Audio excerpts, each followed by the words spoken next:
Hey guys, welcome back. Today we're going to be looking at the article by Hayo on efour. It's called The No Rarity Cards That Weren't and the Lying Pop Report. This is a pretty important piece of information or guide if you're looking to purchase these cards because they're mislabeled.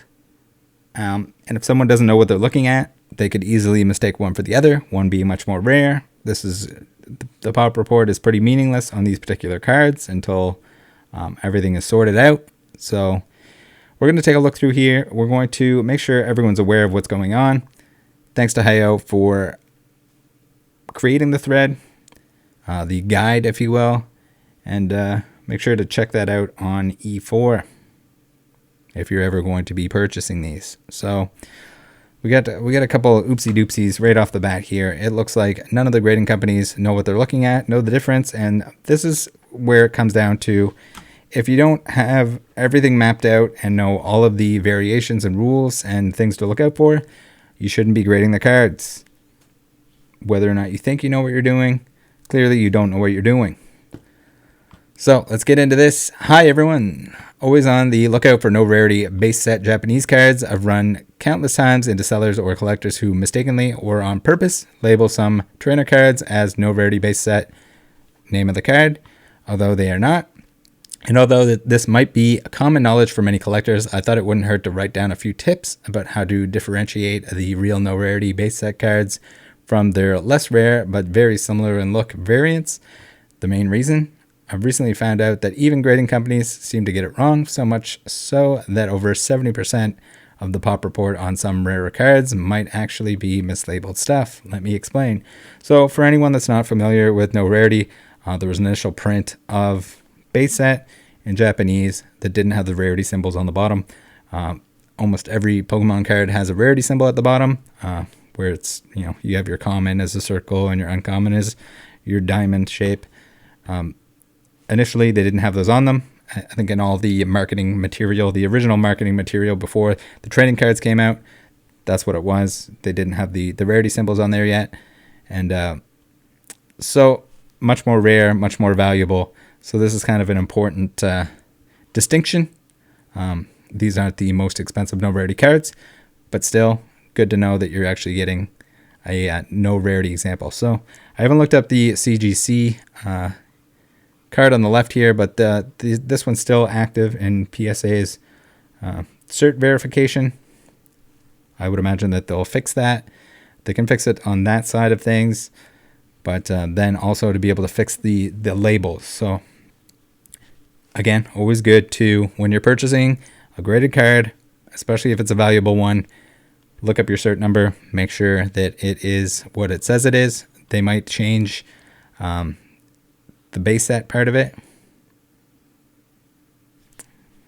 if they see fit to match what the actual card is. So here, look at these two graded cards, for example.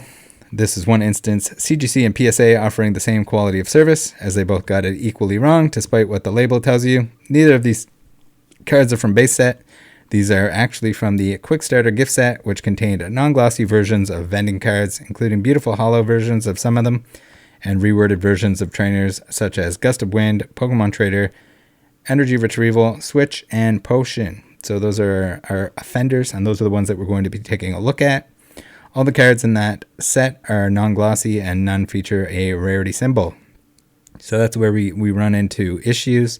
We have, this is the set here. And the box. Very nice. If the trainers in that set are reprints from base set, non-glossy, and featuring no rarity or set symbol, how are you supposed to tell that they're not the no rarity base set versions? Is the question the good people at grading companies forgot to ask. Well, it's all in the card text, and good news, you don't even need to know Japanese to tell the difference. The simple rule of thumb is that the no rarity base set versions are messier. It was the first ever set of Pokemon cards, and the designers had no idea how to efficiently phrase card effects yet. Now let's look at all 5 offenders in detail. So I would say, even just like if you know the rule of thumb, great. But if you're unsure, just go to the guide here on efour, check it out, or come back to the video and make sure you're buying the correct version. If you have any of these, feel free to participate on that thread itself on efour.proboards.com. And let them know if you have the actual versions. They're trying to gather the actual pop report to know how many of the cards are the actual No Rarity base set versus the quick starter gift set. So here on the Pokemon Trader, one big block versus two paragraphs.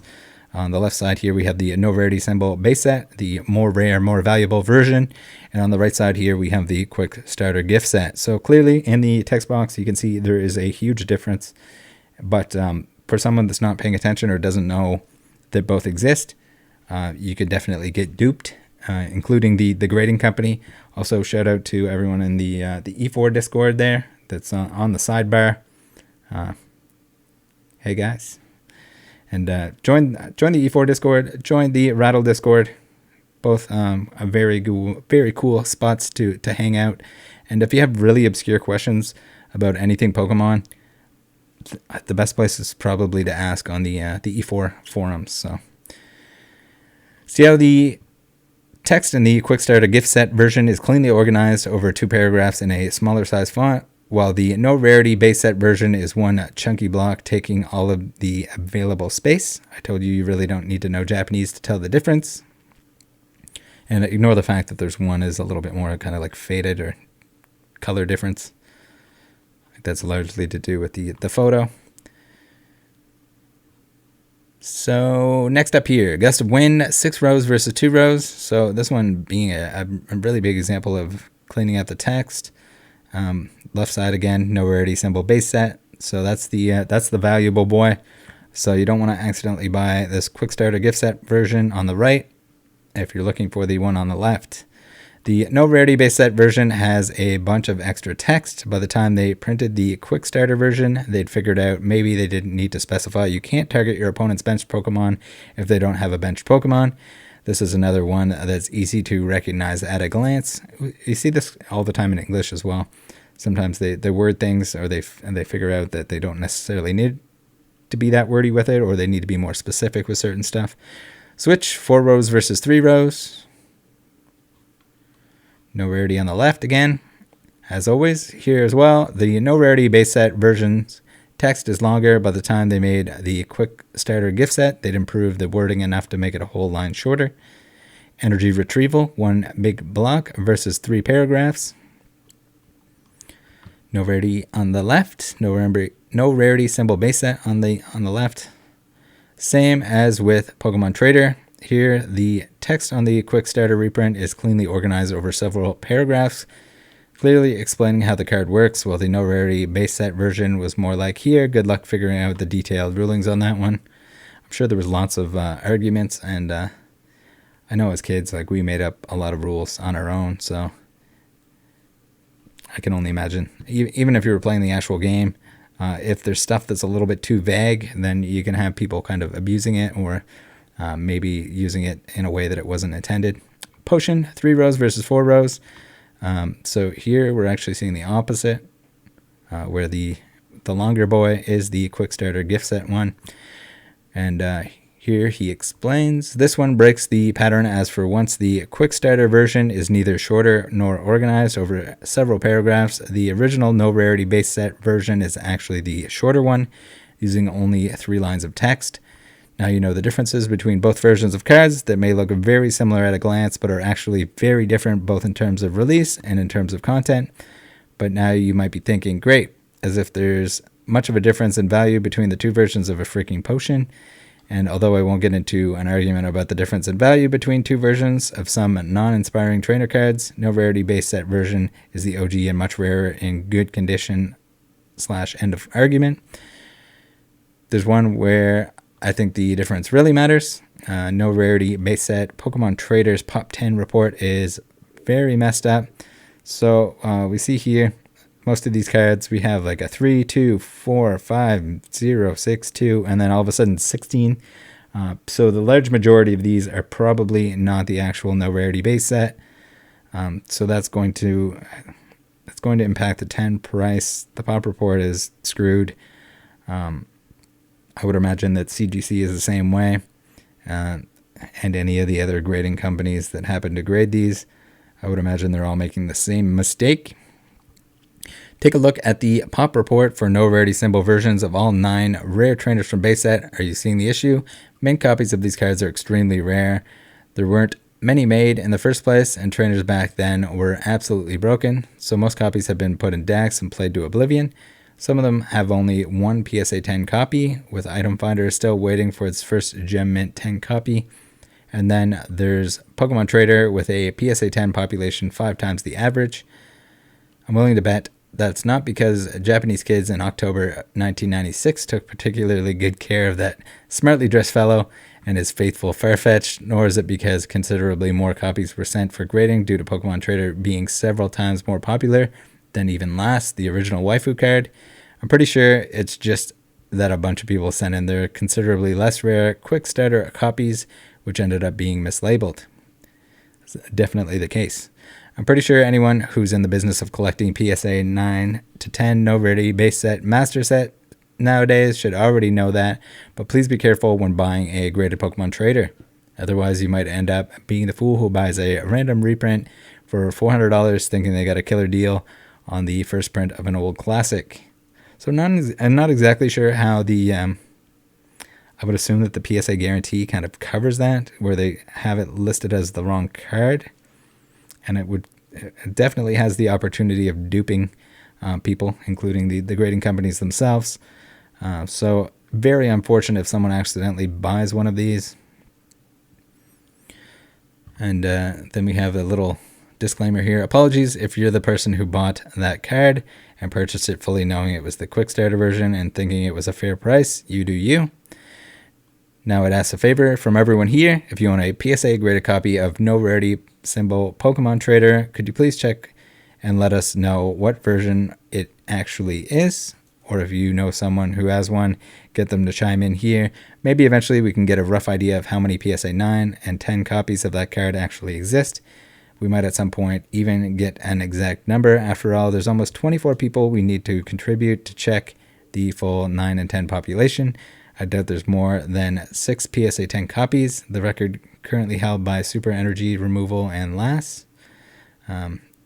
So here we have the list, and as I said, make sure you sign up to efour Pro Boards or log in if you're already on there, and let them know if you have possession of any of these cards. But we have some people putting in work here already, and complimenting the guide, which I have to do as well. Very, very nice guide. Very nice to have. Very nice to see someone put this together. Take the time to do so. Maybe the grading companies will actually take the time to take a look at it. So we have on the second page here, we have people contributing their numbers and their version. And then we have TCA here posted. I guess there's also accidentally labeled no rarity symbol. This Mewtwo, for example, clearly is a rarity Mewtwo, not a no rarity symbol Mewtwo. So it could be just that when they were punching in the card, this was one of the options and they clicked this one by mistake, or didn't know the difference. Somebody half asleep at work. Shizzle posting another one. For some reason, the Mewtwo's really like the no rarity symbol. I don't know if that was it's the first thing populated on the list, so it ends up getting clicked when they're selecting the label. But nonetheless, good stuff to be aware of, especially if you're collecting Japanese, if you're going to ever purchase no rarity stuff, and if you'd like to help contribute to the thread here, I'm sure they would appreciate it. I know Hayo definitely put some work into this thread, so help them out with some data if you have it. Thanks for tuning in, guys. See you next time. Take care of each other, and make sure you let others know if they're looking for this stuff, so that no one gets duped. We don't want to see any more of that in the Pokemon hobby. See you next time.